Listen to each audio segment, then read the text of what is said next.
meningkat, bertumbuh dari tahap ke tahap. Ya, dari tangga yang satu ke tangga berikutnya. Sampai kepada puncaknya. Ya, puncaknya itulah kedatangan Tuhan.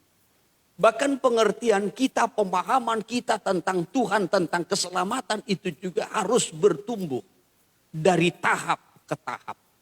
Sampai betul-betul pengertian kita tentang Kristus yang akan datang kembali sebagai Tuhan dan Raja, sebagai mempelai laki-laki sorgawi yang akan datang untuk menjemput gerejanya, umatnya, dan menempatkannya di tempat di mana dia berada. Ya. Saudara yang terkasih, kalau kita tidak bertumbuh, ya, maka pandangan kita menjadi sempit. Rasul Petrus dalam suratnya dalam 2 Petrus pasalnya yang pertama dari ayat 5 sampai kepada ayat 10. Kalau kita tidak mengalami pertumbuhan rohani itu, kita akan menjadi buta dan picik. Iya.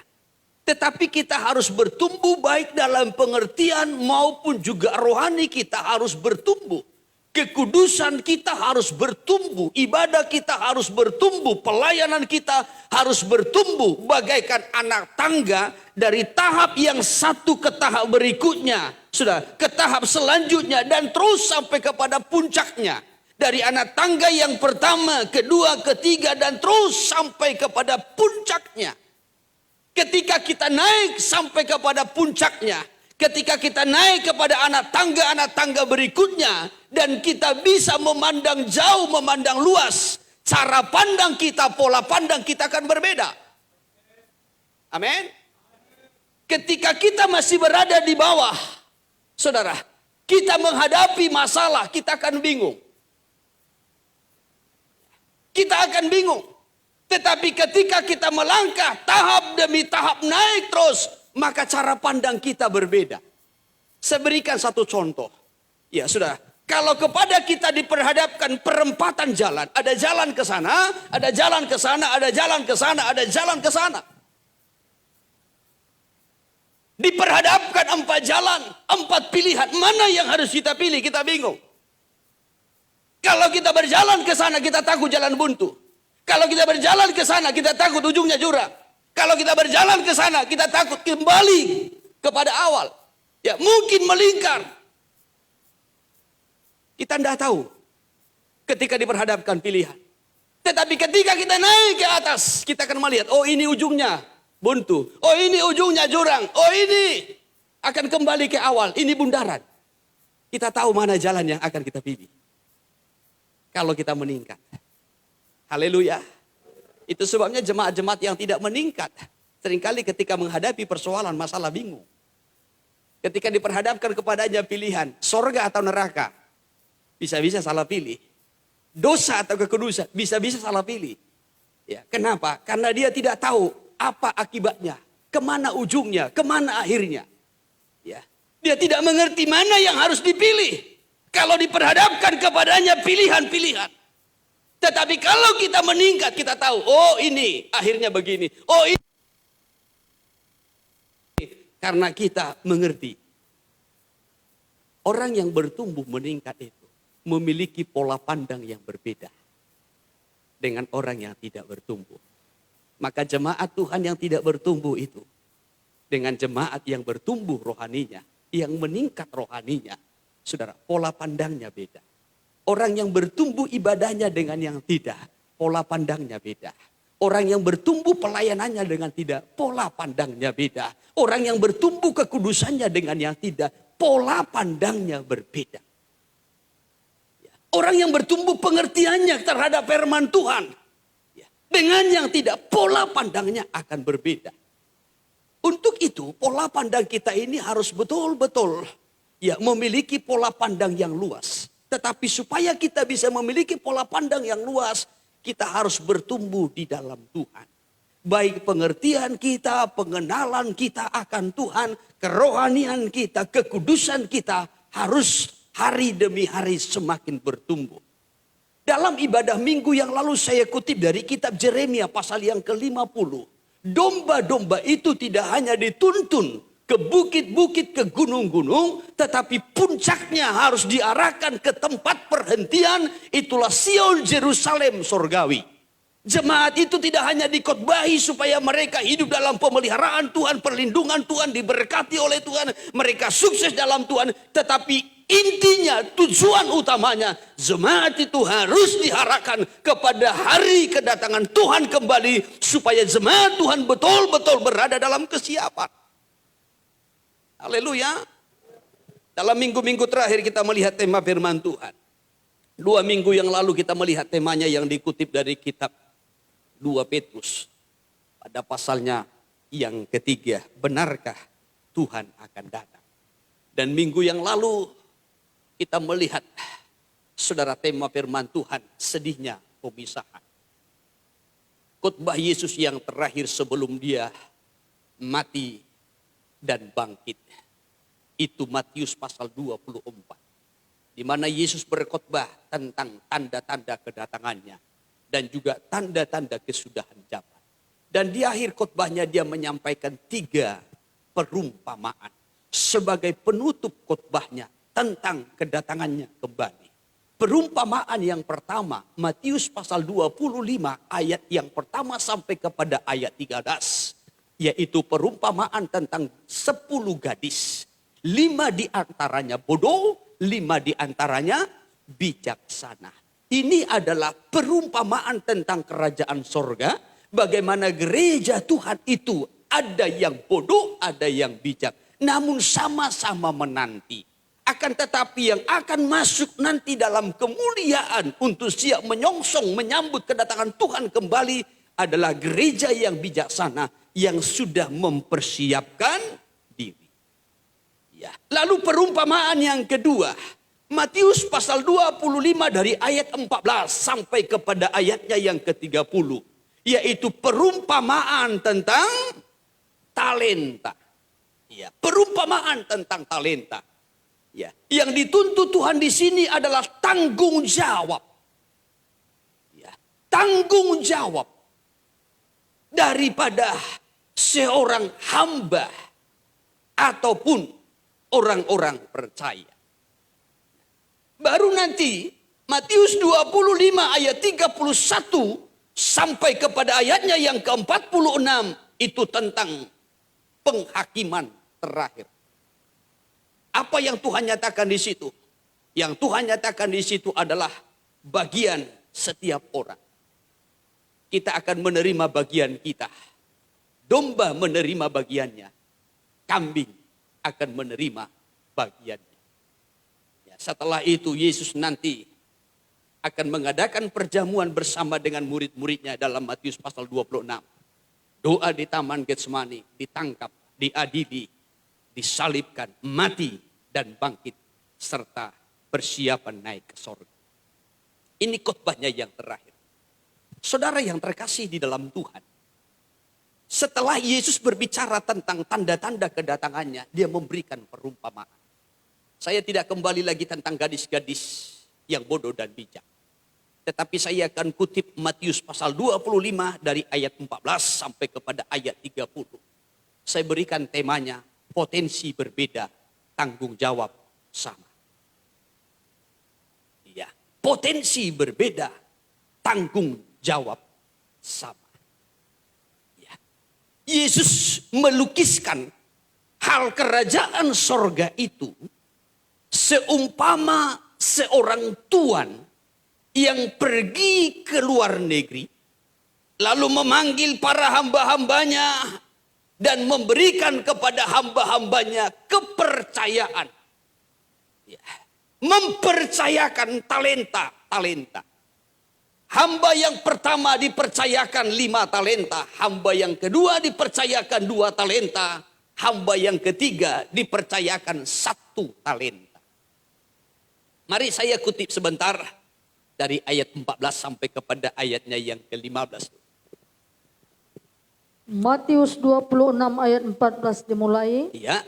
Sebab hal kerajaan surga sama seperti seorang yang mau bepergian ke luar negeri, Terus. yang memanggil hamba-hambanya dan mempercayakan hartanya kepada mereka. Ya, terus. Yang seorang diberikannya 5 talenta, Ya. yang seorang lagi 2, Ya. dan yang seorang lain lagi 1, Ya. masing-masing menurut kesanggupannya. Ya. Lalu ia berangkat. Iya, puji Tuhan. Sampai di situ dulu, nanti kita akan lanjutkan, saudara. Dikatakan seperti seorang tuan ketika hendak bepergian ke luar negeri, lalu memanggil para hamba-hambanya. Tuan yang dimaksudkan di sini menunjukkan kepada Kristus. Ya, Kristus. Sebelum Kristus naik ke sorga, yang digambarkan ataupun dilukiskan seperti Tuhan yang pergi ke luar negeri, lalu memanggil para hamba-hambanya dan mempercayakan kepada mereka talenta. Sebelum Yesus terangkat ke sorga, maka dia memberikan kepada orang-orang percaya pemberian. Dalam kitab Efesus pasalnya yang keempat, dalam ayatnya yang ke-8, dikatakan tatkala ia naik ke tempat tinggi, maka ia memberikan pemberian kepada anak-anak manusia. Ayat 8 saja. Demikian, Ya. itulah sebabnya kata Nas, Ya. tatkala ia naik ke tempat tinggi, Tatkala Yesus naik ke tempat tinggi. Tadi dalam Matius 25 digambarkan pergi ke luar negeri. Terus. ia membawa tawanan-tawanan, Ya. ia memberikan pemberian-pemberian kepada manusia. Lalu ia memberikan pemberian kepada manusia. Sekali lagi, saudara, saya sampaikan bahwasanya Tuhan yang dimaksudkan tadi dalam Matius pasal 25 menunjuk kepada Yesus. Sedangkan hamba-hambanya di situ menunjukkan kepada orang-orang percaya atau orang Kristen. Di mana ketika Yesus naik ke tempat tinggi, dia naik ke sorga, setelah kebangkitannya, dia memberikan pemberian kepada anak-anak manusia ataupun kepada orang-orang percaya. Haleluya. Ya, memberikan pemberian. Saudara, sebelum lebih jauh kita memperhatikan soal talenta, ya, hal yang pertama yang akan saya sampaikan adalah bahwasanya kehidupan kita sudah ditebus oleh Tuhan melalui darahnya. Dan harganya telah lunas dibayar. Dan kita dijadikan menjadi hamba bagi Kristus. Kalau dulunya atau tadinya kita adalah hamba dosa, ada dalam kekuasaan dosa, segala sesuatu yang kita miliki berasal dari dosa atau dari setan. Namun Tuhan sudah menebus kita dengan darahnya yang mahal, dengan lunas, supaya kita menjadi hamba bagi Kristus. Bukan lagi hamba bagi dosa, bukan lagi hamba bagi manusia, tapi kita menjadi hamba bagi Kristus. Kitab Korintus mencatat, 1 Korintus pasalnya yang ke-7, 1 Korintus pasal 7, kalau kita melihat dimulai dari ayat 22 sampai kepada ayat 23 saja dulu. 1 Korintus 7 ayat 22. Ya. Sebab seorang hamba yang dipanggil oleh Tuhan dalam pelayanannya, Ya, terus. adalah orang bebas milik Tuhan. Milik Tuhan. Ya, terus. Demikian pula orang bebas yang dipanggil Kristus, Ya. adalah hambanya. Adalah hambanya. Hamba Kristus. Iya.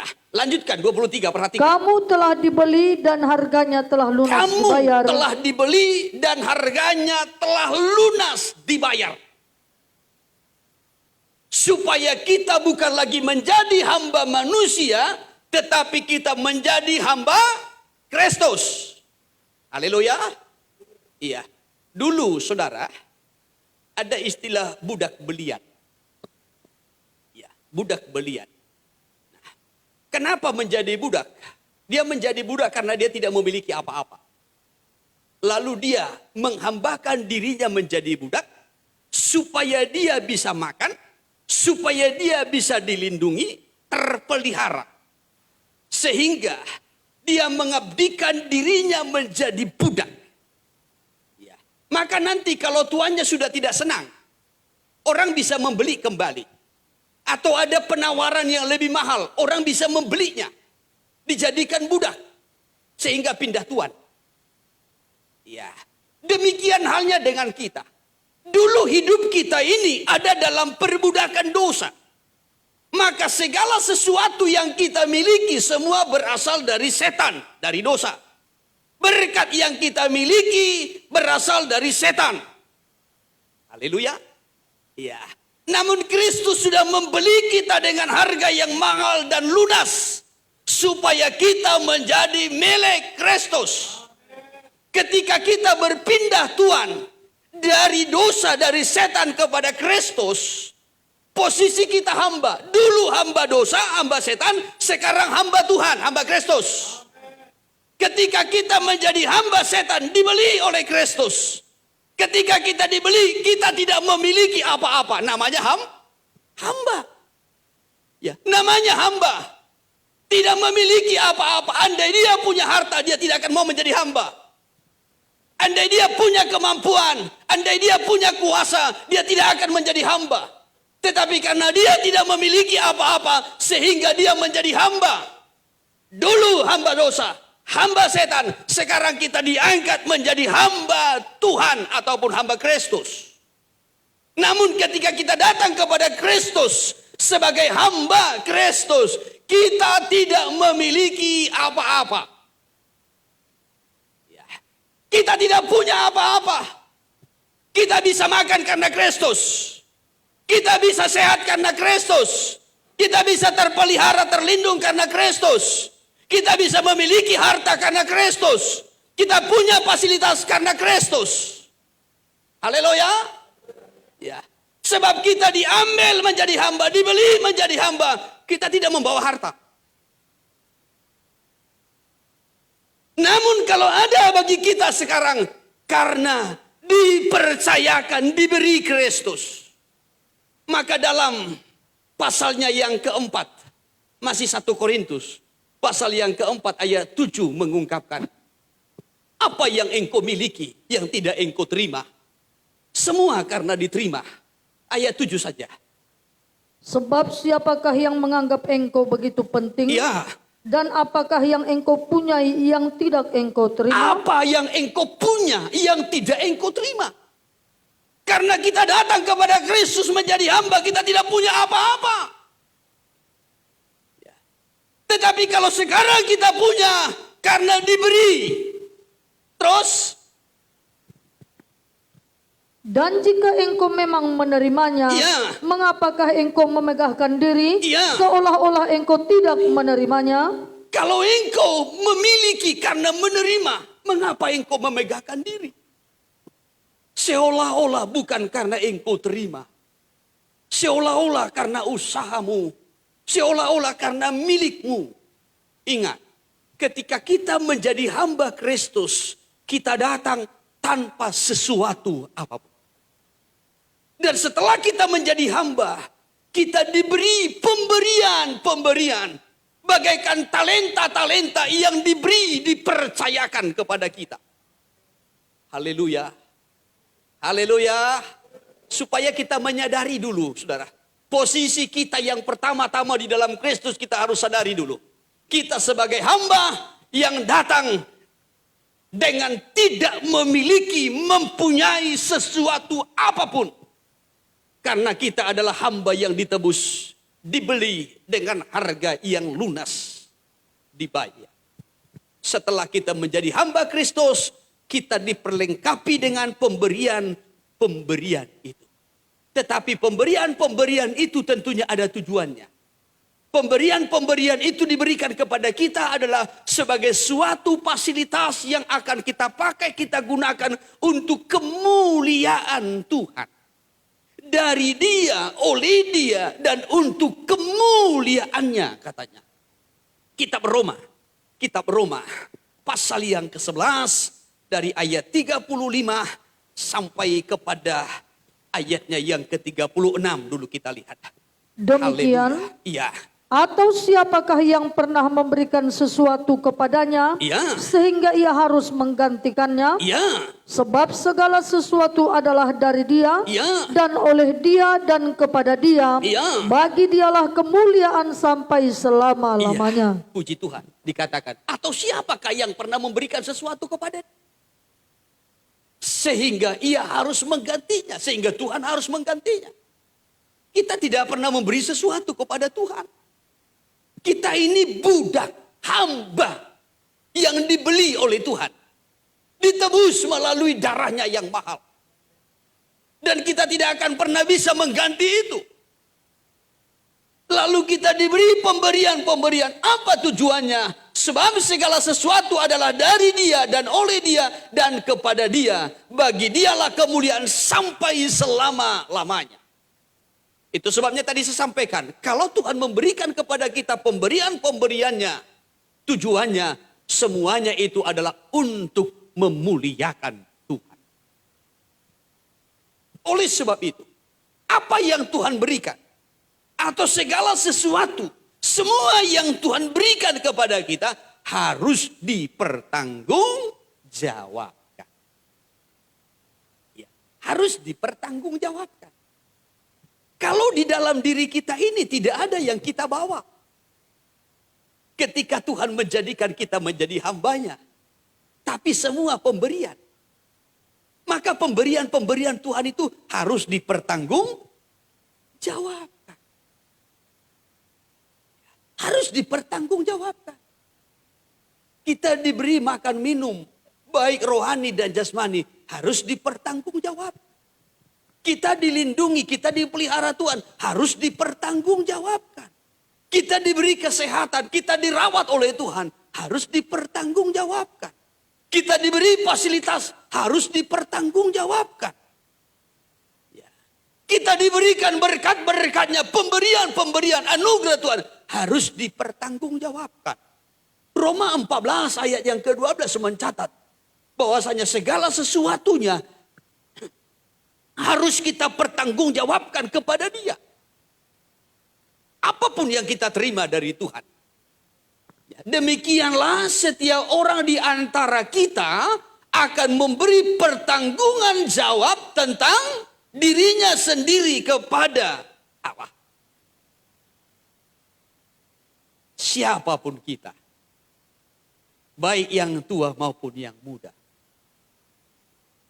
Laki-laki dan perempuan harus memberikan pertanggungjawaban tentang dirinya kepada Kristus Tuhan. Kembali kita memperhatikan Matius pasal 25. Matius pasal 25 ayat 14 sampai kepada ayat 30. Saudara, di mana kita memperhatikan tadi perumpamaan tentang talenta yang dipercayakan kepada hamba-hamba. Kalau saudara lihat kembali ayat 14 sampai kepada ayat 15, bahwasanya talenta itu tidak diberikan dengan cuma-cuma. Ya, tidak diberi dengan cuma-cuma. Tetapi dipercayakan untuk dikelola sebagai bentuk pertanggungjawaban. Atau kalau dalam istilah lain saya berikan begini gambaran. Ya, kalau contohnya kepada hamba itu dipercayakan domba, nah ini domba, 5 ekor domba. Domba yang 5 ekor ini bukan diberikan dengan gratis. Nah terserah kau, mau kamu potong, mau kamu jual, terserah. Itu bukan diberi dengan gratis. Tetapi dipercayakan untuk dikelola. Dan harus dipertanggungjawabkan. Maka talenta-talenta yang diberikan itu bukan diberikan dengan gratis. Tetapi dikatakan dipercayakan. Dipercayakan toh? Sebab hal kerajaan sorga sama seperti seorang yang mau bepergian ke luar negeri, yang memanggil hamba-hambanya dan mempercayakan hartanya kepada mereka. Bukan diberikan gratis hartanya, bukan. Tetapi dipercayakan untuk dikelola. Bedakan. Maka segala sesuatu yang kita terima dari Tuhan, bukan kita terima dengan gratis. Tetapi tujuannya supaya kita kelola untuk kemuliaan nama Tuhan dan harus dipertanggungjawabkan. Haleluya. Supaya jangan salah kita dalam mengerti memahami. Oh, ini sudah Tuhan beri, hakku, terserah aku. Betul, terserah kita. Tetapi ada pertanggungjawaban. Oh, ini istriku. Ya, mau ku tonjok, mau ku tunjang, mau ku ceraikan, mau ku apain, itu hakku. Tidak ada orang yang boleh komplain atau lain sebagainya. Pertanggung bukan diberikan dengan gratis, tetapi dipercayakan. Maka ini harus betul-betul dipahami. Yang memanggil hamba-hambanya dan mempercayakan hartanya kepada mereka. Kepada yang seorang 5 talenta, kepada yang seorang 2 talenta, kepada yang 1 talenta. Ingat, bukan diberi dengan gratis, tetapi dipercayakan untuk dikelola. Dan tiba waktunya akan dituntut pertanggungjawaban. Memang ada hamba yang menerima 5 talenta. Yang seorang diberikan 5 talenta, yang seorang lain 2 talenta. Yang seorang lain 1 talenta. Timbul satu pertanyaan, apakah Tuhan pilih kasih? Tidak. Kenapa ada 5? Kenapa ada 2? Kenapa yang ini 1? Perhatikan. Masing-masing menurut kesanggupannya. Masing-masing menurut kesanggupan. Oh, kenapa dia anaknya 5? Aku cuma 1. Menurut kesanggupan. Haleluya. Haleluya. Ya. Kenapa rumahnya 3? Rumahku cuma 1. Menurut kesanggupan. Ya. Kenapa mereka suami istri kerja? Kami suami istri tidak kerja. Menurut kesanggupannya. Ya. Jadi jangan salah image-nya tentang Tuhan. Sebelum nanti kita melihat 5, 3, 5, 2, dan 1 ini. Ya. Jadi jangan sampai kita salah image tentang Tuhan. Tuhan itu tidak pilih kasih. Tuhan itu tidak pandang bulu. Tetapi diberikan menurut kesanggupannya. Kenapa pelayanannya banyak? Menurut kesanggupannya. Kenapa dia punya karunia, punya talenta banyak. Dia bisa bermain musik, dia bisa bernyanyi. Aku nyanyi 1 aja pun fals. 1 kunci saja bersalahan. Menurut kesanggupan.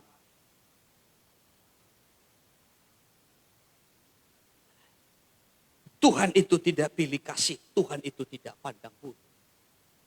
Dan ini juga sebagai ujian. Kenapa kepada yang 1 diberi 5 talenta, kepada yang 1 2 talenta, kepada yang 1 talenta. Ini juga ujian. Untuk tanggung jawab yang lebih besar kepada hari-hari yang akan datang. Untuk kepercayaan yang lebih besar. Yang Tuhan sudah persiapkan. Maka dikatakan dalam ayat 21 dan ayat 23. Kepada hamba yang pertama dan hamba yang kedua itu, ya diberikan tanggung jawab yang lebih besar. Ayat 21, Maka kata tuannya itu kepadanya, Ya, baik sekali perbuatanmu itu, hai hambaku yang baik dan setia. hambaku yang baik dan setia. Terus, Engkau telah setia dalam perkara engkau kecil, telah setia dalam perkara kecil. Terus, aku akan memberikan kepadamu tanggung jawab dalam perkara yang maka aku besar. akan memberikan kepercayaan kepadamu tentang tanggung jawab yang lebih besar. Jadi ujiannya tadi ayat 14-15. Diberikan 5 talenta, 2 talenta, 1 talenta. Kalau setia dalam talenta yang kecil, maka Tuhan percayakan dalam versi yang besar. Sebagai bentuk ujian. Hamba yang pertama diuji 5 talenta. Hamba yang kedua diuji dengan 2 talenta. Hamba yang ketiga diuji 1 talenta. Sebagai bentuk ujian. Tapi hamba yang pertama dan hamba yang kedua berhasil. Hamba yang kedua juga ayat 23. Ayat 23. Demikian, Iya. maka kata tuannya itu kepadanya, Terus. baik sekali perbuatanmu itu, hai hambaku yang baik dan setia. Iya. Engkau telah setia memikul tanggung jawab dalam perkara yang kecil. Iya terus. Aku akan memberikan kepadamu tanggung jawab dalam perkara yang besar. Engkau sudah setia dalam tanggung jawab yang kecil. Maka ku percayakan kepadamu tanggung jawab dalam sekup yang lebih besar. Maka yang pertama itu tadi juga sebagai bentuk ujian. Bertanggung jawab tidak dalam hal yang kecil. Kalau dalam hal yang kecil, sekup yang kecil tidak bisa bertanggung jawab, bagaimana dalam sekup yang besar. Sekolah minggu saja tidak bisa dipertanggungjawabkan, apalagi pemuda. Pemuda saja tidak bisa dipertanggungjawabkan, apalagi nikah rumah tangga. Itu siang muda.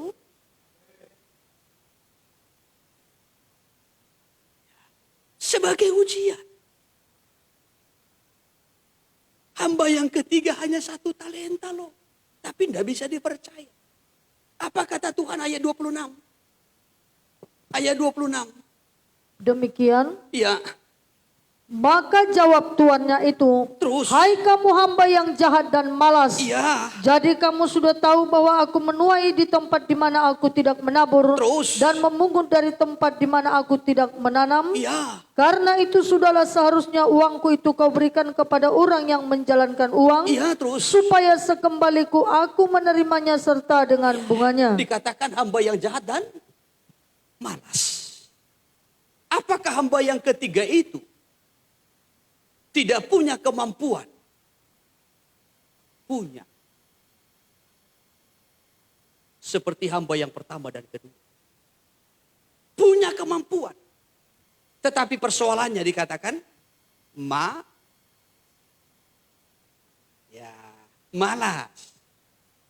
Hamba yang pertama dan hamba yang kedua berhasil mengembangkan talenta itu. Tapi hamba yang ketiga hanya dipercayakan 1 talenta. Kecil. Bukan tidak mampu mengembangkannya. Tetapi persoalannya malas. Bukan tidak mampu melayani. Persoalannya malas. Bukan tidak mampu berjuang, beribadah. Persoalannya malas. Bukan tidak mampu berkorban, persoalannya malas. Hamba yang pertama dan yang kedua berhasil. Dan ingat, Tuhan tidak menuntut supaya harta bertambah, tidak. Ketika Tuhan mempercayakan tadi talenta itu, hamba yang pertama mendapat 5, hamba yang kedua mendapat 2, hamba yang ketiga mendapat 1. Tuhan tidak berkata, yang dapat 5, engkau harus hasilkan 5, tidak. Hamba yang kedua, engkau harus hasilkan 2, tidak. Bukan dituntut soal bertambahnya harta, tidak. Tetapi yang dituntut adalah mengelola itu sebagai bentuk tanggung jawab. Anda yang mendapat 5 talenta, dia mengembangkannya, mungkin hanya 2 hasilnya. Mungkin hanya 2 hasilnya. Tuhan tidak tuntut harus 5.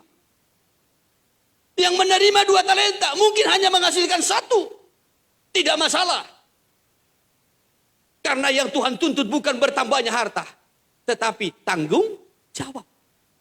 Adakah dikembangkan? Adakah dijalankan? Persoalannya hamba yang ketiga itu tidak menjalankan, tidak mengembangkan.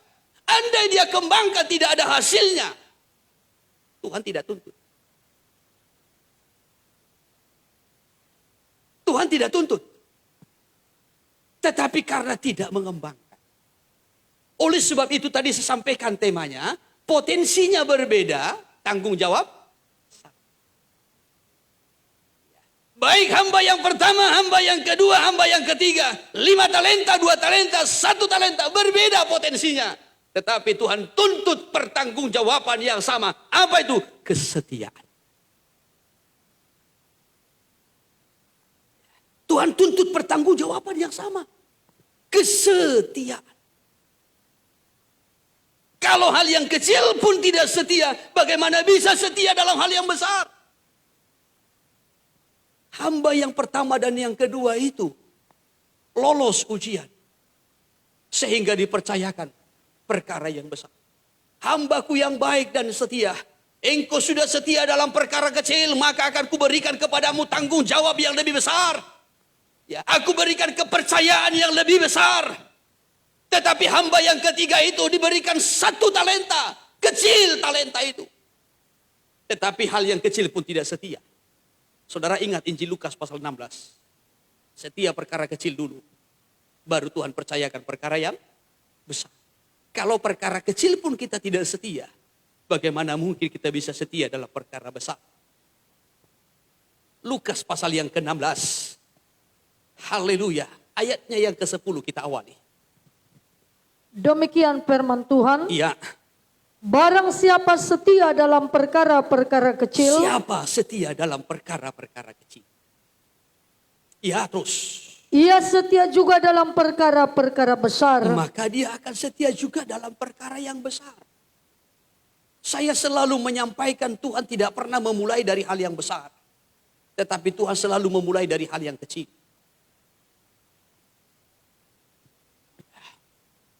1 talenta dulu, 2 talenta dulu, 5 talenta dulu. Kalau sudah lolos ujian, sudah setia dalam hal itu, baru dipercayakan dalam sekup yang besar. Ingat sekali lagi, Tuhan tidak pernah memulai dari hal yang besar. Yesus sendiri pun datang ke dunia ini dengan menjadi kecil. Dia lahir seperti seorang bayi yang lemah dan terbatas. Yesus datang ke dunia bukan menjadi orang dewasa langsung.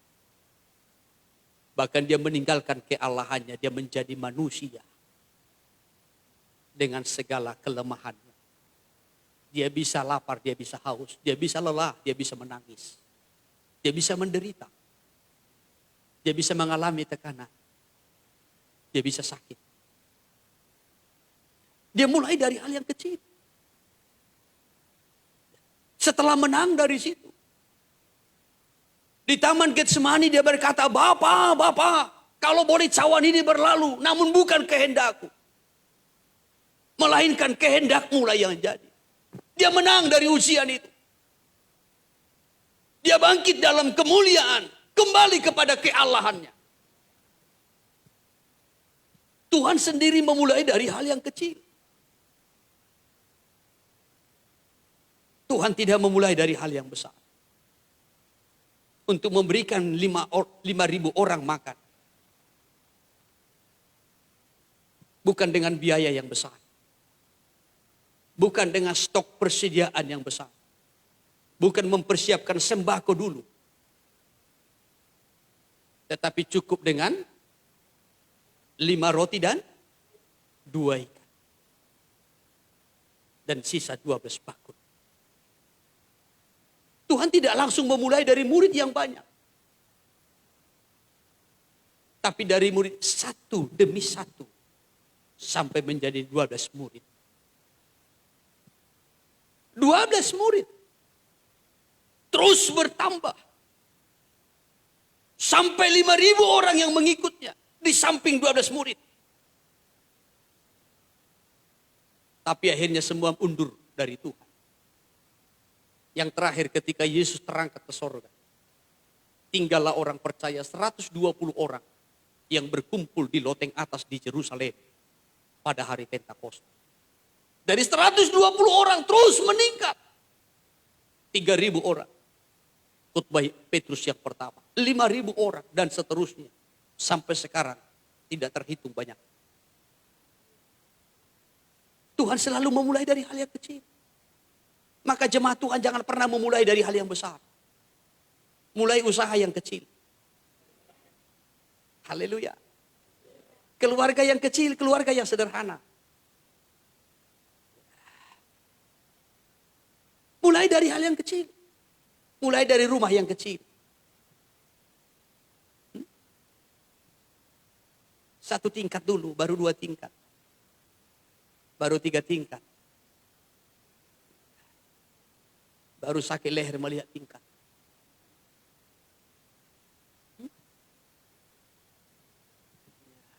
Mulai dari yang kecil dulu.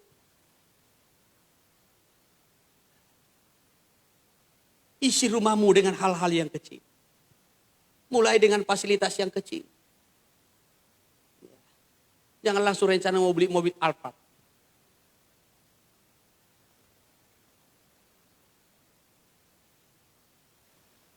Dari hal yang kecil dulu.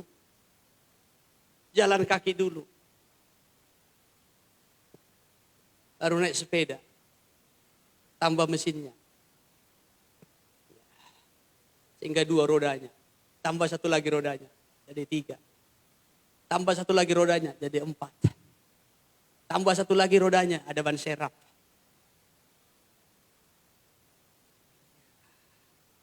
Tambah 1-1. Jangan langsung besar. Kalau orang mau naik tangga itu 1 tahap demi tahap. Jangan langsung naik ke tangga ke-7.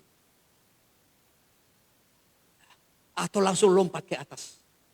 Tahap demi tahap. Haleluya. Tuhan mulai dari hal yang kecil. Setia dulu. Ketika kita setia, baru Tuhan percayakan yang besar. Tidak bisa baru second dulu.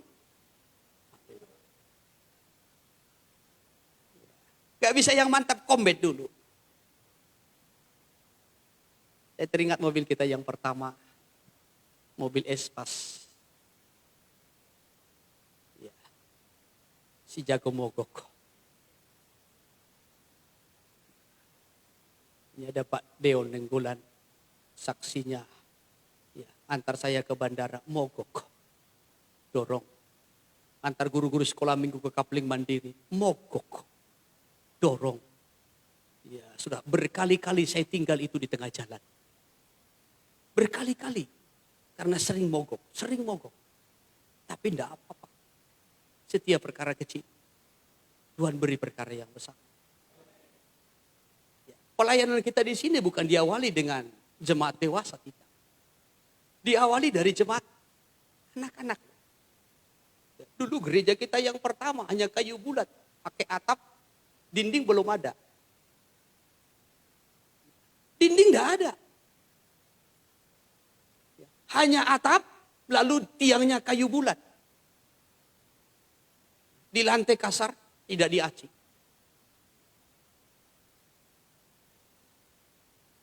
Tapi setia. Dari hal yang kecil. Dari anak-anak sekolah minggu, orang tuanya dijangkau dimenangkan Tuhan. Dan terus, sampai hari ini. Gereja kita di Kapling Mandiri itu dulu tempat banjir. BC. Kalau sekarang sampai lantai 2. Karena sudah dengan air mata. Setia dulu dalam hal yang kecil. Setia dulu. Itu lama kita bergumul. Lama bangkitnya pelayanan itu. Seperti lama matinya. Diawali dari hal yang kecil. Setia. Jadi dalam segala sesuatunya, baik perkara rohani maupun perkara jasmani, yang Tuhan tuntut itu adalah kesetiaan. Kesetiaan itu adalah sebagai bentuk tanggung jawab. Oleh sebab itu tadi dikatakan dalam Injil Lukas pasal 16 ayat 10 ini, iya, barang siapa setia dalam perkara-perkara kecil, ia setia juga dalam perkara-perkara besar. Dan barang siapa tidak benar dalam perkara-perkara kecil, ia tidak benar juga dalam perkara-perkara besar. Tuhan uji kita dulu dari hal yang kecil. Apakah kita setia atau tidak? Benar dalam perkara kecil atau tidak? Kalau dalam perkara kecil pun kita belum benar. Perkara kecil pun kita tidak setia. Bagaimana Tuhan percayakan hal yang besar? Perkara jasmani pun kita tidak setia. Bagaimana Tuhan percayakan tentang sorga? Walau kita nyanyi sudah. Di surga nanti pakai baju putih, atas kepala mahkota emas. Bagaimana Tuhan mempercayakan mahkota emas? Dan baju putih, lenan halus, yang putih, berkilau-kilauan. Bagaimana Tuhan mempercayakannya? Kalau hal jasmani, hal lahiriah pun kita tidak setia. Maka dilanjutkan dalam ayat 11. Ayat 11. Demikian. Ya. Jadi jikalau kamu tidak setia dalam hal mamon yang tidak jujur, Ya. siapakah yang akan mempercayakan kepadamu harta yang sesungguhnya? Ya, kalau dalam hal mamon, apa itu mamon? Hah? Saudara nanti lihat itu di kamus Alkitab. Apa itu arti mamon? Mamon itu bicara tentang harta. Harta jasmani. Ya, ada di situ?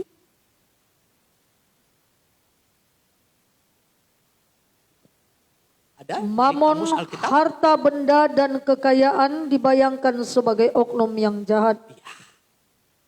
Jadi mamon itu menunjukkan kepada harta, benda. Dan ini sering ya, disebutkan sebagai oknum yang jahat. Nah, saudara, kalau dalam hal mamon pun, harta jasmani pun kita tidak setia. Perkara jasmani kita tidak setia. Bagaimana Tuhan bisa percayakan hal rohani?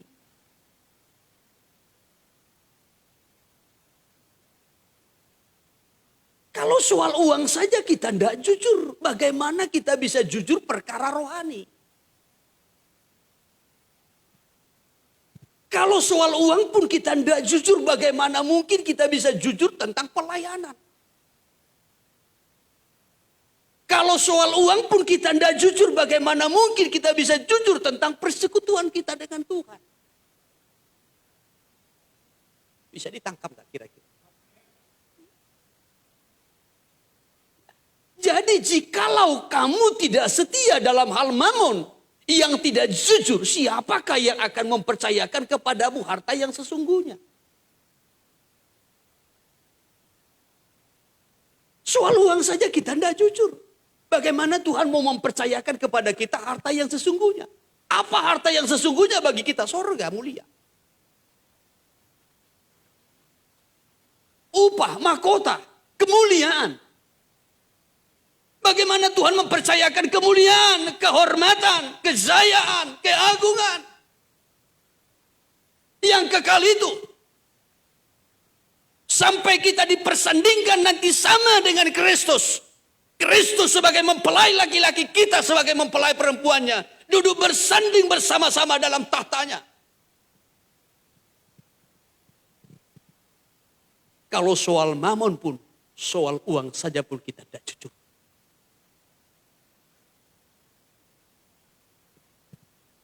Bagaimana mungkin? Oleh sebab itu tadi, talenta-talenta yang diberikan itu, bukan diberikan dengan gratis. Tetapi diberikan, dipercayakan kepada kita untuk dikelola, saudara. Dan harus dipertanggungjawabkan. Harus dipertanggungjawabkan. Segala sesuatu yang Tuhan beri. Maka ketika Tuhan datang kembali nanti, Tuhan akan menuntut pertanggungjawaban. Tuhan tidak melihat betapa besarnya, betapa banyaknya pelayanan kita, tidak. Tapi yang Tuhan tuntut adalah kesetiaan kita dalam mengelola sebagai bentuk pertanggungjawaban. Kembali kepada Matius pasal yang ke-25 tadi, saya kutip dulu ayat 19. Ayat 19. Demikian firman Tuhan. Iya. Lama sesudah itu pulanglah tuan hamba-hamba itu, Ya. lalu mengadakan perhitungan dengan mereka. Ya, terus. Hamba yang menerima 5 talenta itu datang dan ia membawa laba 5 talenta. Ya. Katanya, Ya. Tuan, 5 talenta Tuhan percayakan kepadaku. Ya. Lihat, aku telah beroleh laba 5 talenta. Iya. Lama sesudah talenta itu dibagi-bagikan, dipercayakan. Maka datanglah, kembalilah tuannya itu dan mengadakan perhitungan dengan mereka. Jadi sebagaimana tadi saya sampaikan bahwasanya Tuhan tidak melihat besarnya pelayanan kita, banyaknya pelayanan kita, tidak. Tetapi Tuhan menuntut pertanggungjawaban. Bagaimana kita mengembangkan ataupun mengelola pelayanan. Atau apa yang dipercayakan. Tadi hamba yang pertama menerima 5 talenta. Dia mengelolanya dan menghasilkan 5 talenta. Hamba yang kedua juga mengelolanya, mengembangkannya dan menghasilkan 2. Tetapi sebaliknya hamba yang ketiga. Hamba yang ketiga, dia tahu sebenarnya apa yang harus dia lakukan.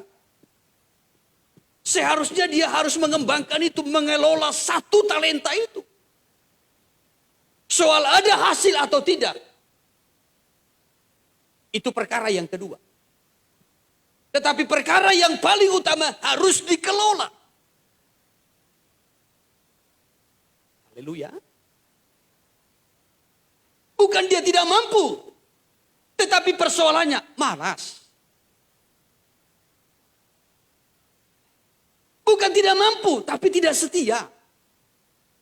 Tidak bertanggung jawab. Maka kalau kita sudah mengerti apa yang harus kita lakukan, tetapi kita tidak lakukan, Tuhan akan lempar kepada penghukuman. Kita tahu Tuhan sudah akan datang. Dan seharusnya gerejanya sudah bertumbuh dewasa dan hidup dalam kekudusan. Tetapi kita tidak lakukan, sama dengan hamba yang jahat dan malas. Kita tahu Tuhan akan datang. Kita sudah ditebus melalui darahnya. Seharusnya kita akan melayani dia. Segala sesuatu yang Tuhan berikan kepada kita, umur panjang, kekuatan, kesehatan, keselamatan, semuanya Tuhan berikan, Tuhan percayakan. Semua itu harus dikembangkan. Harus dikelola. Sebagai bentuk pertanggungjawaban kita. Tetapi kalau kita tidak lakukan, Injil Lukas pasal yang ke-12 48. Injil Lukas 12 ayat 48. Dia tahu apa yang harus dia lakukan, tetapi tidak melakukan. Maka dia akan mendapat pukulan ataupun penghukuman. Demikian firman Tuhan. Iya. Tetapi barang siapa tidak tahu akan kehendak tuannya Iya. dan melakukan apa yang harus mendatangkan pukulan, Terus. ia akan menerima sedikit pukulan. Iya, terus. Setiap orang yang kepadanya banyak diberi, Iya. daripadanya akan banyak dituntut. Iya, terus. Dan kepada siapa yang banyak dipercayakan, Iya. daripadanya akan lebih banyak lagi dituntut. Akan lebih banyak lagi dituntut. Perhatikan tadi dari atas. Tetapi barang siapa tidak tahu akan kehendak tuannya dan melakukan apa yang harus mendatangkan pukulan, ia akan menerima sedikit pukulan. Tetapi kalau dia tahu apa yang harus dilakukannya, tetapi dia tidak melakukannya, ini hukuman lebih berat.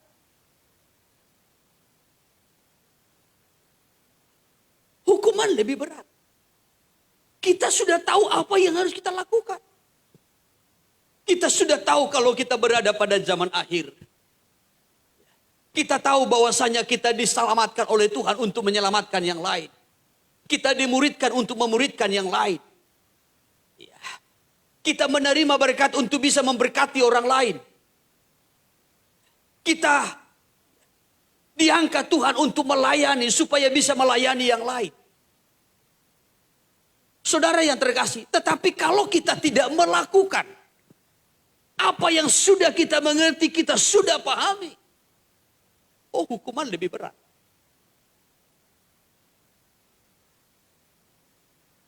Hamba yang ketiga itu dia tahu kalau talenta yang satu itu harus dikelola. Tetapi dia tidak lakukan itu. Sehingga Tuhan itu berkata, hamba yang jahat dan malas. Maka dipanggil algojo-algojo untuk melemparkannya ke dalam kegelapan yang paling gelap. Di sanalah akan terdapat ratap tangis dan gertak gigi. Dan tidak akan ada pengampun. Mungkin timbul satu pertanyaan dalam pemikiran kita. Jika demikian, apakah yang telah kita terima dari itu? Apa yang sudah kita terima dari Tuhan? Kalau saudara ingat khotbah saya tadi di awal, sebenarnya segala sesuatu itu kita terima dari Tuhan. Tidak ada yang kita bawa ketika kita datang menghambakan diri kepada Kristus. Ya. Tetapi saya singgung sedikit beberapa yang sudah kita terima. Yang pertama-tama kita sudah menerima keselamatan. Keselamatan itu kita terima karena anugerah. Efesus pasal yang kedua dari ayat 8 sampai kepada ayatnya yang ke-10. Mencatat bahwasanya kita ini diselamatkan bukan karena kebaikan kita. Tetapi kita diselamatkan itu, kita beroleh keselamatan itu karena anugerah. Bukan karena usaha, bukan karena pekerjaan kita, tetapi karena pemberian Allah. Ya, coba dari ayat 8 dulu. Ayat 8. Efesus 2 ayat 8. Ya. Sebab karena kasih karunia kamu diselamatkan oleh iman. Terus. Itu bukan hasil usahamu. Ya. Tetapi pemberian Allah. Pemberian Allah. Keselamatan itu pemberian Allah.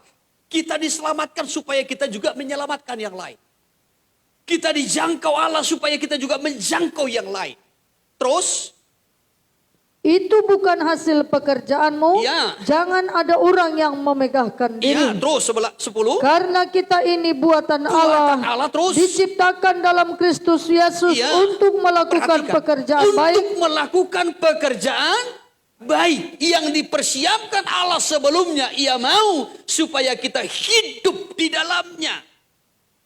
Dengan kata lain, kita diselamatkan untuk menyelamatkan yang lain. Kristus sudah lebih dahulu melayani kita. Sebagai imam besar, dia melayani kita. Apa tujuannya? Supaya kita pun sebagai imam-imam juga melayani jemaat yang lain.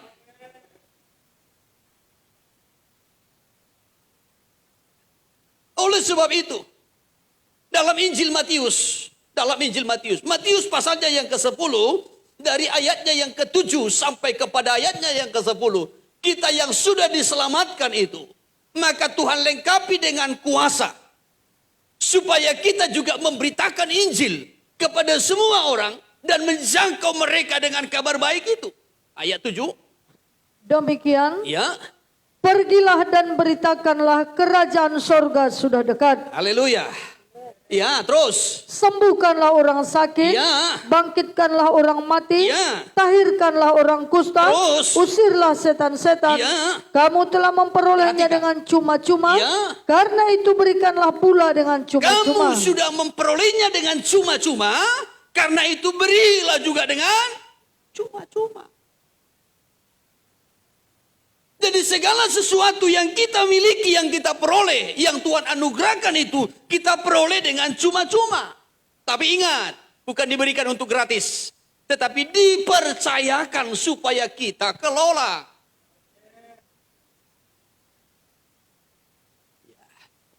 Tadi di awal saya memberikan gambaran. Kalau hamba itu dipercayakan 5 domba. Bukan untuk disembeli. Bukan untuk dijual, lalu uangnya dihabiskan. Bukan. Tetapi supaya 5 domba itu dikelola, dikembangkan. Sebagai bentuk kesetiaan kita kepada Tuhan. Sebagai wujud tanggung jawab kita. Iya, coba terus dulu. 9 sampai 10. Janganlah kamu membawa emas atau perak atau Ya. tembaga dalam ikat pinggangmu. Ya, terus. Janganlah kamu membawa bekal dalam perjalanan. Ya. Janganlah kamu membawa baju 2 helai, Ya. kasut atau tongkat, Ya. sebab seorang pekerja patut mendapat upahnya. Nah, ketika kita mengelolanya, Tuhan akan menunjukkan pemeliharaannya. Tuhan akan menyatakan kuasa mukjizatnya. Ini ayat 9 sampai kepada ayat 10. Ini sebagai bentuk pemeliharaan Tuhan. Maka hamba itu bagaikan diutus tanpa membawa apa-apa. Dan di sanalah Tuhan hendak menunjukkan pemeliharaannya, perlindungannya, perhatiannya. Diberi cuma-cuma. Kita terima cuma-cuma. Berikan juga dengan cuma-cuma. Kita sudah menerima firman dari Tuhan dalam kelimpahannya. Beri juga kepada orang lain dengan cuma-cuma. Amin. Ya, kalau dalam 2 Timotius pasal 2 ayatnya yang kedua, kelas BI sama-sama 2, 3. Tuhan ampunilah mereka, sebab mereka sudah melupakan firman-Mu. Ya, loh, ini kan motonya BII. Generasi 1, 2, 3, dan 4. Ya. 2 Timotius pasal 2 ayatnya yang kedua. 2, 3.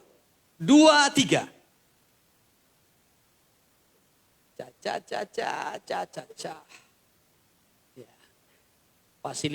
Fasilitatornya saling pandang memandang. Apalagi murid-muridnya.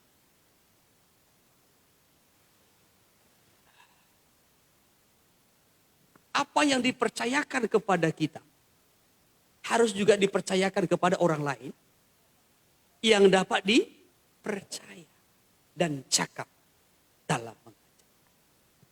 Maka firman yang saya dapat dari Tuhan, firman yang Tuhan beri, saya beri kepada saudara. Saya tidak ada simpan-simpan. Oh, ini saya simpan ada 2 ayat sebagai ayat pamungkas, jurus jitu. Ya, mana tahu jemaat ini melawan, ini nanti yang keluar. Ya, pedang roh itulah firman Tuhan. Nah, saudara, segala sesuatu yang Tuhan beri, saya juga akan beri. Dengan cuma. Ya, saya tidak pernah berkata, ya, saya khotbah di sini, ini firmannya hebat luar biasa. Tetapi tambah persembahan saudara, kalau enggak saya enggak khotbah.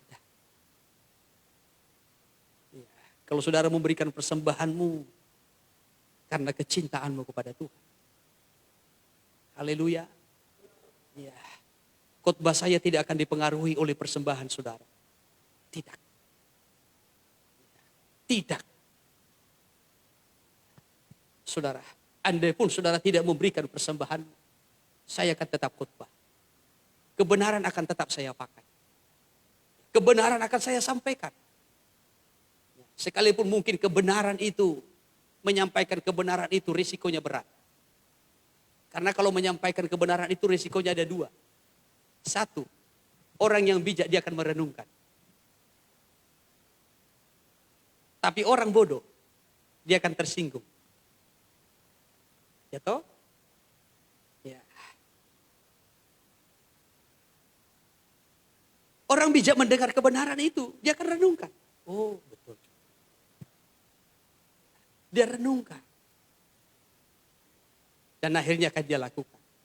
Tapi kalau orang bodoh, dia akan tersinggung. Dia akan sakit hati. Kenapa? Dia lebih suka tinggal dalam dosa itu. Sama seperti lalat. Secantik-cantiknya bunga, seharum-harumnya bunga, saudara berikan kepada lalat, tidak akan hinggap di situ. Dia akan tetap hinggap di sampah. Haleluya. Haleluya. Ya, makanya jemaat kalau bodoh,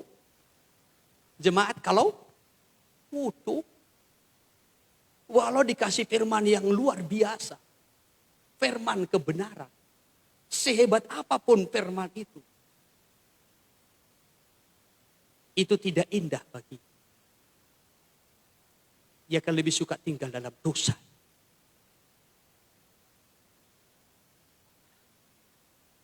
Walau bunga itu sudah wangi, saudara semprot pakai parfum, saudara berikan kepada lalat, dia akan pilih sampah.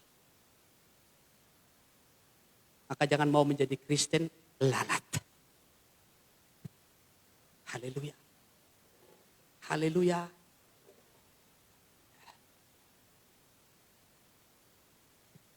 Dia tidak tahu betapa indahnya bunga itu dibandingkan sampah. Nah, ini memang risiko kalau memberitakan kebenaran, menyampaikan kebenaran. Orang bijak akan merenungkan dan dia akan melakukannya sekalipun dengan pergumulan. Tapi kalau orang bodoh, dia akan tersinggung. Tapi bagaimanapun kebenaran itu harus disampaikan. Kita terima dengan cuma-cuma. Harus diberi juga dengan cuma-cuma. Tuhan memberikan kita firman-Nya supaya kita bisa bagi kepada yang lain. Maka firman yang sudah saudara terima, bagi dengan yang lain. Media sekarang sudah canggih. Apakah melalui YouTube, melalui Facebook, melalui apa lagi? IG ya? Apanya namanya? Entah apapun itu. Sepanjang saudara bisa bagi kepada yang lain, silakan bagi. Terima dengan cuma-cuma, beri dengan cuma-cuma. Saudara sudah terima Roh Kudus. Apa tujuannya? Supaya kita juga menghasilkan buah Roh Kudus. Melalui buah Roh Kuduslah kita bisa berbagi kepada yang lain. Itulah kasih, sukacita, damai sejahtera, kesabaran, dan seterusnya sampai kepada penguasaan diri. Jadi kalau kita sudah terima Roh Kudus, hal yang pertama, buahnya adalah kasih. Maka kasih kita berbeda dengan sebelum kita menerima Roh Kudus. Baru yang kedua, sukacita. Orang yang penuh dengan Roh Kudus itu sukacitanya beda. Saudara penuh dengan Roh Kudus berbahasa roh. Ya, saudara, sampai terganggu orang tidur. Karena bahasa rohmu. Ya. Tetapi sulit memberikan senyum. Konseling dulu dengan saya. Itu bahasa roh. Ya, atau bahasa yang lain. Roh Kudus itu memberi sukacita. Memberi damai sejahtera. Kita penuh dengan Roh Kudus, ada damai sejahtera. Dan menjadi anak-anak Allah, pembawa. Bukan membawa perpecahan, bukan membawa gosip, bukan membawa fitnah. Bukan membawa kabar-kabar buruk. Tetapi membawa damai. Di sana terjadi perpecahan, saudara ada di situ, damai. Di sini diam-diaman suami istri, saudara hadir di situ, damai. Haleluya. Haleluya. Ya. Maka suami istri yang datang tadi diam-diaman, hari ini pasti akan damai. Haleluya. Anak-anak Allah itu pembawa damai. Itu tandanya. Ya. Maka bagikan damai sejahtera itu kepada yang lain. Bagikan sukacita itu kepada yang lain. Ya. Bagikan kasih itu kepada yang lain. Kita sudah terima. Melalui Roh Kudus yang dicurahkan. Maka kalau kita menerima sesuatu dari Tuhan, kita punya tugas, ada tanggung jawabnya. Saya dari dulu selalu sampaikan, berkat dan tanggung jawab itu sejalan. Sejalan. Istri adalah berkat Tuhan. Belum semua suami. Istri adalah berkat Tuhan. Nah ini, nah semangat kita. Ya, Coba kalau Tuhan buat saudara nggak menikah dulu. Ya. Walau saudara sudah rencanakan, Tuhan tutup segala jalan. Tapi Tuhan beri istri. Apalagi istri yang takut akan Tuhan. Tidak usah saya buka dari kitab Amsal lah. Itu pemberian Tuhan. Diberi. Jadi istri itu adalah berkat. Tapi merawat istri itu tanggung jawab. Tanggung jawab. Mendandani istri itu tanggung jawab. Haleluya. Ya, meluruskan rambutnya tanggung jawab. Jangan hanya ejek. Ya, apa rambutmu ini? Ya, kutu keliru di sini. Ya luruskan.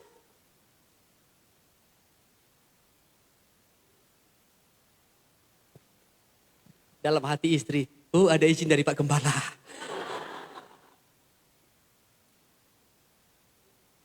Saya mau sampaikan soal berkat dan tanggung jawab.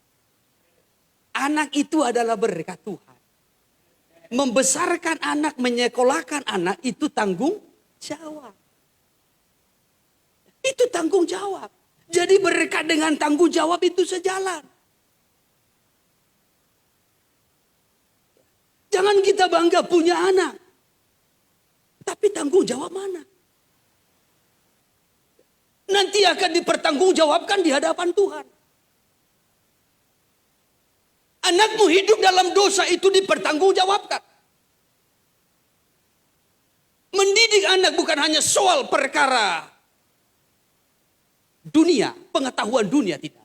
Tapi dimulai dari perkara rohani. Jadikan mereka menjadi anak-anak keturunan ilahi. Jangan kita besarkan, kita sekolahkan, tetapi hidup dalam dosa. Hidup dalam perzinahan. Pergaulan bebas. Kita tidak bertanggung jawab dalam hal rohaninya. Tetapi anak-anak itu juga harus dipertanggungjawabkan. Soal rohaninya, jasmaninya, pendidikannya. Rumah besar itu berkat. Tapi mengurus rumah itu juga tanggung jawab. Tanggung jawab. Bertambahnya jemaat ini berkat. Tetapi mengurus jemaat itu juga tanggung jawab. Guru-guru sekolah minggu, anak sekolah minggumu tambah itu berkat. Ya. Koordinator homesel, anggota homeselmu bertambah, ada jiwa-jiwa baru itu berkat. Ya. Tetapi di samping berkat ada tanggung jawab. Tambah berkat, tambah masalah. Tambah berkat, tambah masalah loh. Loh. Ketika Abraham dengan Sarah, istrinya hanya satu. Masalahnya hanya satu. Apa masalahnya? Belum ada anaknya. Tambah. Diberikan si Hagar. Istrinya jadi 2. Masalah tambah. Ya, maka tambah berkat, tambah. Ya, tapi jangan katakan tambah istri itu adalah berkat. Salah. Ya. Perjanjian baru enggak boleh. Haleluya. Haleluya. Ya. Saudara yang terkasih, sekali lagi tambah berkat, itu masalah juga tambah. Ya, jadi berkat dengan tanggung jawab itu sejalan. Apapun yang Tuhan berikan berkat secara rohani maupun jasmani harus dipertanggungjawabkan. Segala sesuatu karena kita terima dari Tuhan. Tidak ada yang kita bawa ketika kita direkrut oleh Tuhan menjadi hamba bagi Kristus. Tetapi semuanya itu karena pemberian Tuhan. Tujuan pemberian itu supaya kita kelola. Sebagai bentuk kesetiaan kita menunjukkan tanggung jawab kepada Tuhan. Sebab ketika dia datang kembali, dia akan menuntut pertanggungjawaban dari hamba-hambanya. Itulah setiap orang-orang yang percaya, saya dan saudara. Haleluya. Untuk itu persiapkan hatimu. Untuk mengembangkan segala sesuatu. Mengelola segala sesuatu. Berkat yang Tuhan anugerahkan. Baik berkat rohani maupun hal-hal yang jasmani. pakai semuanya untuk hormat kemuliaan nama Tuhan. Puji Tuhan, saya batasi sampai di sini firman-Nya. Pada siang ini, kita mohon kemurahan Tuhan menolong kita. Terima kasih Bapak.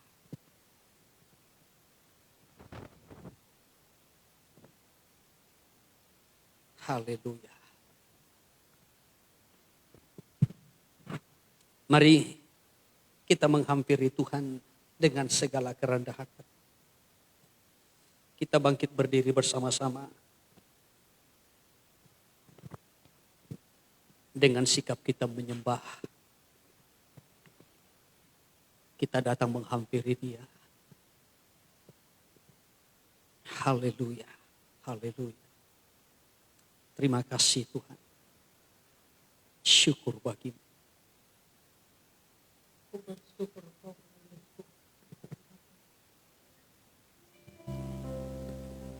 Syukur.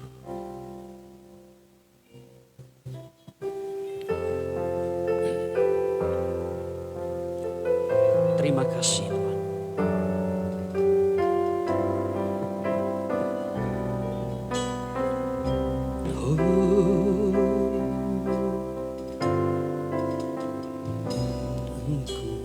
Ku bersyukur Kau memilihku menjadi hamba-Mu, melayani-Mu.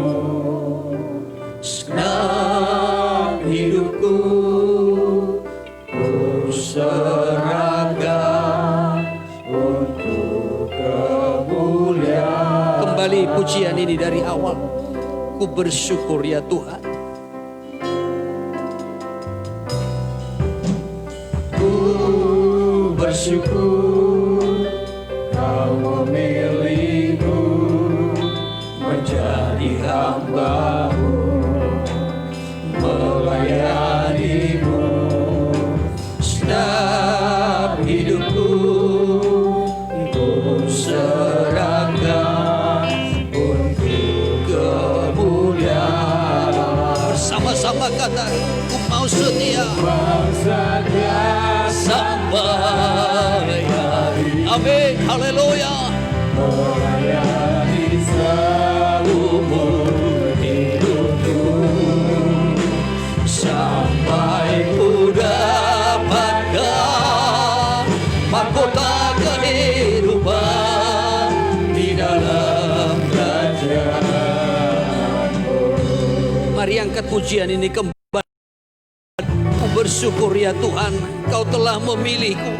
Ku bersyukur Kau memilih. Amin. Menjadi hamba-Mu, menjadi hamba-Mu, melayani-Mu.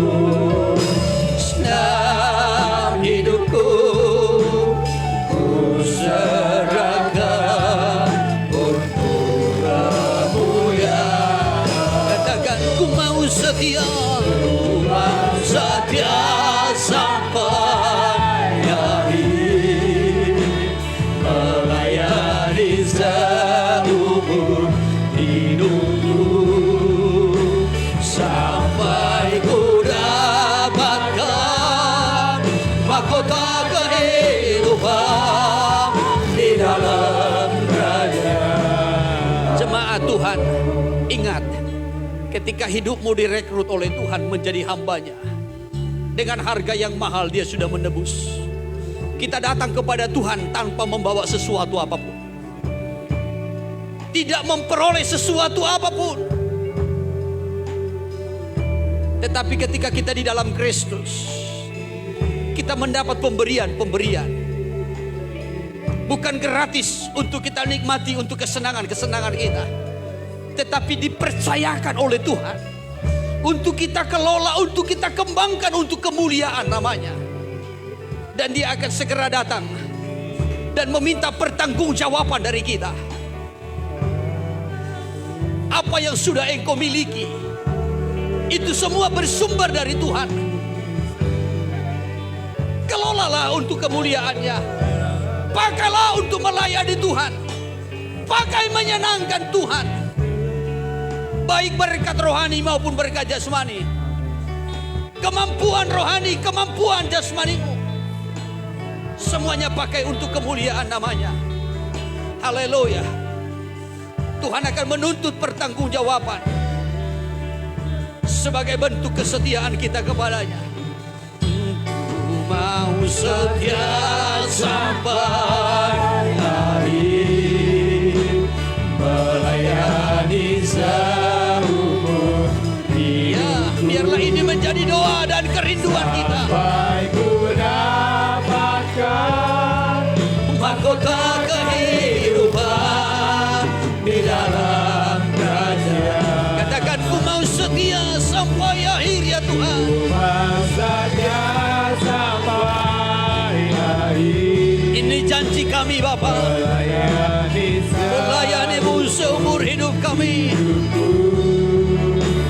Sampai ku dapatkan mahkota kehidupan di dalam kerajaan. Sekali lagi bersama-sama katakan, ku mau setia.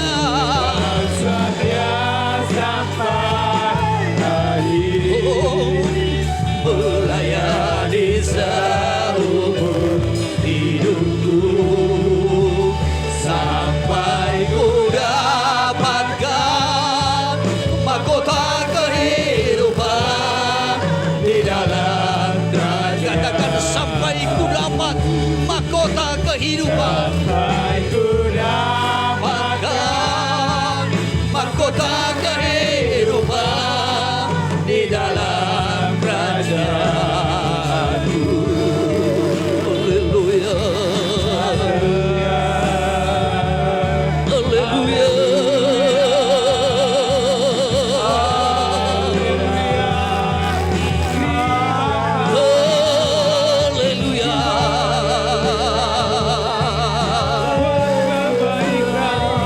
Kami bersyukur kepadamu.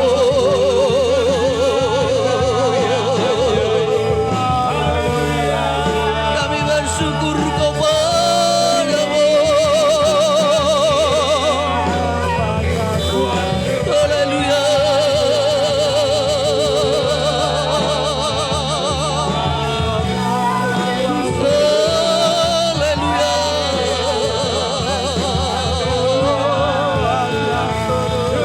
Terima kasih Yesus.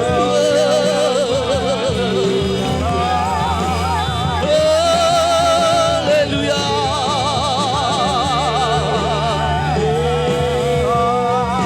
Kami menyembah-Mu.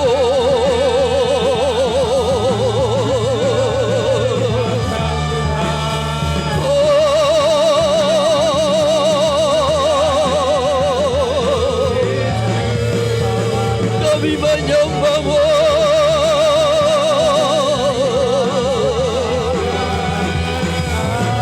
Kami sembah.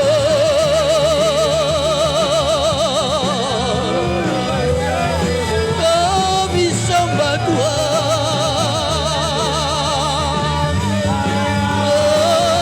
Haleluya.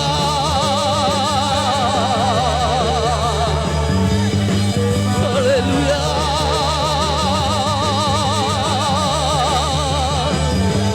Haleluya.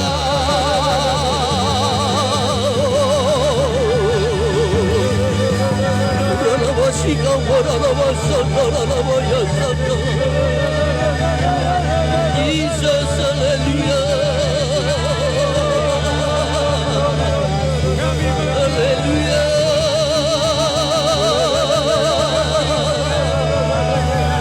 Kami menyembah-Mu.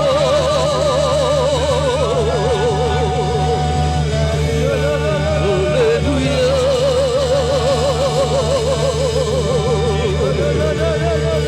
Haleluya.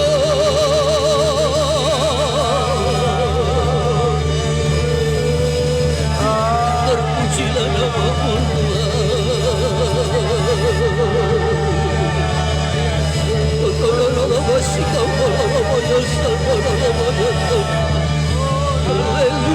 Haleluya. Haleluya. Kami sembah,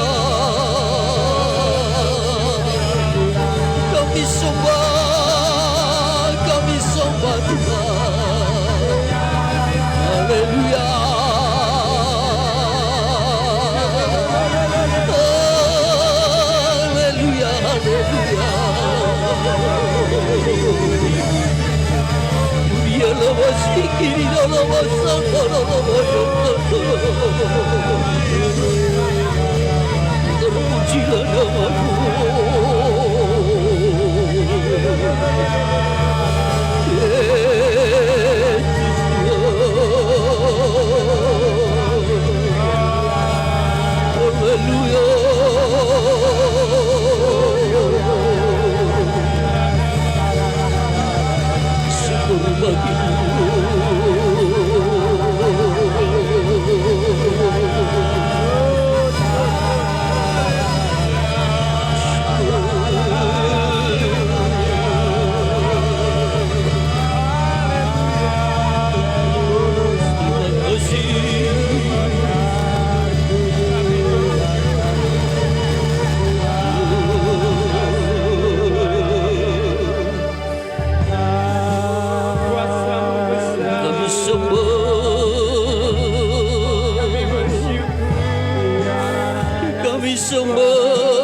setia sampai akhir, melayani seumur hidupku, sampai ku dapatkan mahkota kehidupan di dalam kerajaan.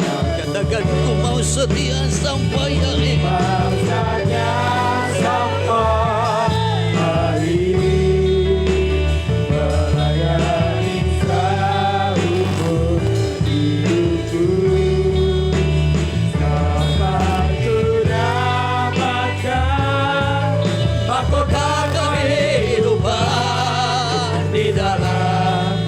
Bersama-sama katakan ku mau setia. Inilah doa dan inilah janji kami Tuhan. Kami mau setia sampai kepada akhirnya, melayanimu dalam kesetiaan.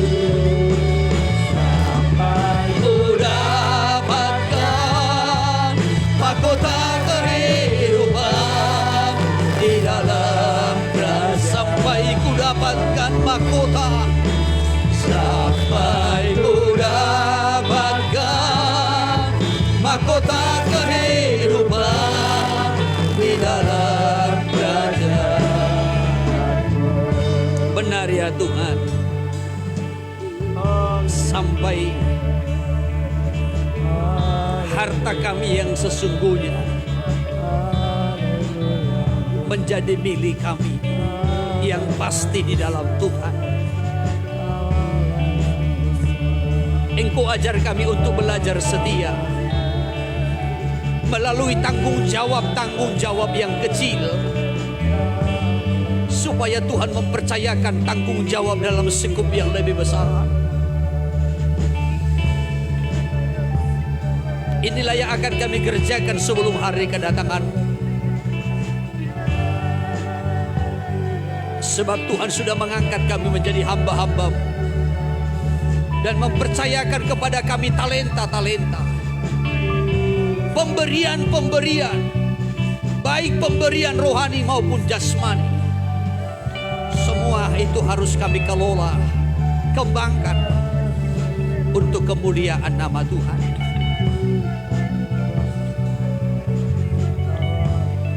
Tuhan tidak menuntut banyak dari kami, tetapi Tuhan menuntut pertanggungjawaban. Supaya kami jangan seperti hamba yang ketiga, hamba yang jahat dan malas. Tahu apa yang harus diperbuat, tetapi tidak mengerjakan, sehingga penghukuman jatuh atasnya. Engkau sudah limpahi kami dengan firman-Mu, Sehingga kami mengerti apa yang harus kami persiapkan di dalam menyambut kedatangan Tuhan kembali. Tuhan tolong kami supaya kami mengerjakannya, mengembangkannya sesuai dengan kepercayaan yang Tuhan beri. Mungkin potensi kami satu dengan yang lain berbeda-beda, tetapi kami harus memberikan pertanggungjawaban yang sama. Itulah kesetiaan. Terima kasih buat firman-Mu hari ini. Berkati semua umat-Mu. Materaikan perkataan-Mu di hati kami. Supaya jangan seorang pun di antara kami menyimpang dari kebenaran firman-Mu. Tetapi biarlah firman-Mu, kebenaran itu terus mengarahkan, menuntun kami, menggembalakan kami. Sampai kepada tujuan pertemuan dengan Tuhan di awan-awan. Terima kasih Bapa, terpujilah nama Tuhan. Bagi mula segala pujian, hormat, syukur, dan kemuliaan. Sebentar sebelum kami akhiri ibadah kami, kembali kami akan memberikan yang terbaik kepada Tuhan. Lewat setiap korban persembahan yang kami bawa. Milik Tuhan, bahkan yang terbaik bagimu. Di dalam nama Yesus, kami sudah berdoa, kami mengucap syukur, serta kami akan berikan yang terbaik bagimu. Haleluya. Amin. Puji Tuhan, silakan kembali duduk saudara. Mari sejenak kita akan berikan yang terbaik kepada Tuhan sebelum kita mengakhiri ibadah kita. Namun sebagai pengumuman untuk seluruh jadwal ibadah bahkan pelayanan kita sepanjang minggu ini semua berlangsung seperti biasa.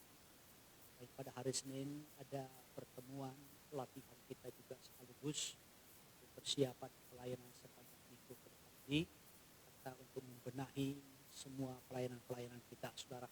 Dan hari Selasa ada ibadah home sale di semua tempat yang sudah ditentukan. Jemaat Tuhan bergabunglah dengan home sale yang terdekat dengan rumah saudara. Dan hari Rabu tetap ada ibadah doa baik di tempat ini maupun juga di Kapling Mandiri. Serta hari Kamis ada kelas PII yang masih terus melanjutkan dari buku yang kedua. Serta hari Jumat ada ibadah pendalaman Alkitab dan hari Sabtu ada ibadah pemuda remaja. Ya, puji Tuhan, saudara. Sebagai pengumuman tambahan, ya saya juga harus sampaikan kepada saudara seluruh sidang jemaat Tuhan, ya baik nikah rumah tangga maupun juga kaula muda, ya kaula mudi. Kita di Batam membentuk satu persekutuan, ya persekutuan kekeluargaan, ya persekutuan kekeluargaan. Kita buat namanya persekutuan sosial kasih persaudaraan. Ya, PSKP, ya saudara. Jadi untuk sekarang ini masih ada 4 gereja penggembalaan yang tergabung. Kita di tempat ini, ya GBI Sungai Daun yang digembalakan Pak Galingging, GSPDI Danau Merah, Pendeta Sarmen Manulang, dan juga GPDI, Pendeta Menris Pandiangan di Dapur 12. Ya saudara, ya kita membuat persekutuan ini untuk lepas dari tradisi-tradisi nenek moyang yang berkaitan dengan berhala-berhala. Ya, sekali lagi yang berkaitan dengan berhala-berhala. Kita bukan menentang keseluruhan adat istiadat tidak, tetapi yang berkaitan dengan berhala-berhala. Ya, saudara. Jadi baik juga nanti dalam hal suka maupun dalam hal duka, ya kita akan menangani. Saudara, nanti kita juga akan buat seminarnya, mana yang bertentangan dengan firman, ya mana yang bukan, ya mana yang bentuk budaya, mana yang berhala, ya nanti dalam bentuk seminar ataupun KKR ke depan, ya saudara itu nanti akan disampaikan. Tetapi kita sudah membentuk, ya namun saudara harus mendaftar kalau mau menjadi anggota. Jadi kalau ada hal duka, ya maupun juga suka, mungkin anak saudara nanti menikah, ya saudara, nanti persekutuan ini yang akan menangani, ya baik juga nanti ya yang mengerjakan dan lain sebagainya, ya nanti persekutuan kita ya yang betul-betul terlibat dalam menangani keseluruhannya. Ya, saudara yang terkasih, saya sebenarnya mau menyampaikan ya secara mendetail, hanya mungkin waktu kita sangat terbatas. Ya, termasuk juga nanti contohnya ya, ada orang tua dari anggota yang mengalami duka, ya juga nanti ada seperti karangan bunga, juga pengganti karangan bunga dari persekutuan kita. Tetapi saudara harus menjadi anggota dulu. Ya, nanti didaftarkan suami istri dan juga berikan nomor handphonenya ya supaya nanti menjadi anggota. Dan untuk uang pangkalnya itu 50.000 per orang atau per kakak. Ya, kalau ada muda-mudi yang mau ikut silakan. Tapi 50.000 itu per kakak atau per orang sebagai uang pangkalnya. Nanti bulanannya, iuran bulanannya itu 10.000 setiap bulan. Karena nanti ada persekutuannya juga setiap bulan, saudara. Seperti STM itu. Ya, tetapi kita rindu lebih daripada STM. Supaya ada kelebihannya, ya kita di dalam Tuhan. Tidak sama dengan STM. Ya, tidak sama dengan kumpulan-kumpulan lain. Tidak. Ya, harus ada plusnya. Ya, persekutuan kita ini. Ya, jadi untuk uang pangkalnya itu 50.000, bulanannya itu 10.000. Sudah dimulai bulan September ini. Ya, untuk humas kita itu Pak Purba. Ya, Pak Purba. Dalam persekutuan ini saya sebagai ketua, Pak Galengging itu penasehatnya, Pak Mendris Pandiangan itu bendahara, Pak Sarmen Manulang itu sekretarisnya. Ya, dan juga di tiap penggembalaan itu ada humasnya. Humas dari tempat ini itu adalah Pak Purba. Saudara silakan mendaftar ke Pak Purba, berikan uang pangkalnya dan juga iuran bulanannya untuk September. Ya, jadi sekitar 60.000 ya, supaya nanti didaftarkan menjadi anggota. Dan nomor handphone saudara supaya nanti juga dimasukkan dalam grup keanggotaan. Ya, puji Tuhan, itu pengumuman secara singkat saja. Kalau saudara kurang paham nanti boleh saudara tanya ke Pak Purba ketika dalam pendaftaran. Ya, atau mau dikonseling juga secara pribadi nanti dengan Pak Purba boleh. Ya. Puji Tuhan. Jadi ini informasi secara sekilas saja. Ya, berlaku mulai bulan September ini. Puji Tuhan. Ya, saya rasa itu saja sebagai pengumuman tambahan. Kita akan berikan yang terbaik kepada Tuhan. Haleluya.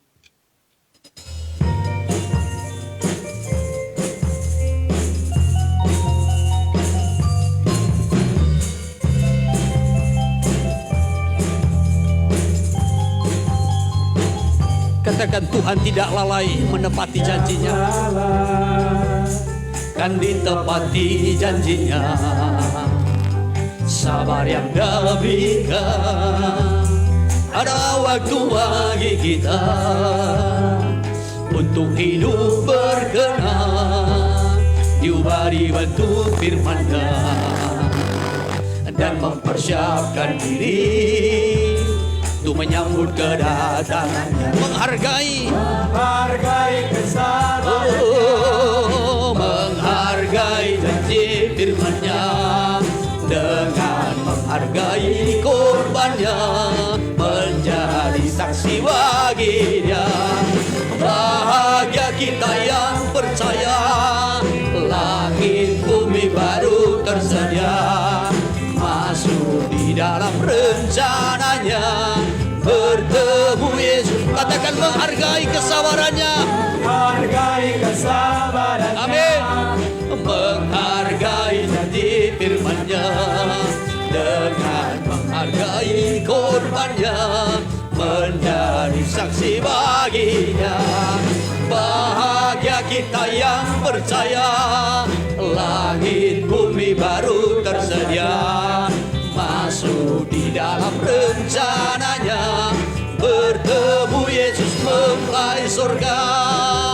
Tuhan tidak lalai, Dia akan tepati janjinya tepat pada waktunya. Haleluya.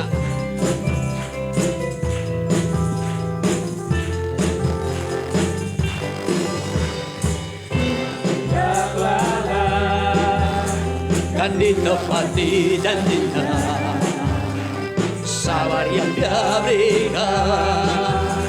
Adalah waktu bagi kita untuk hidup berkenan, diubari bentuk firman-Nya dan mempersiapkan diri untuk menyambut kedatangan. Katakan menghargai kesabarannya. Amin.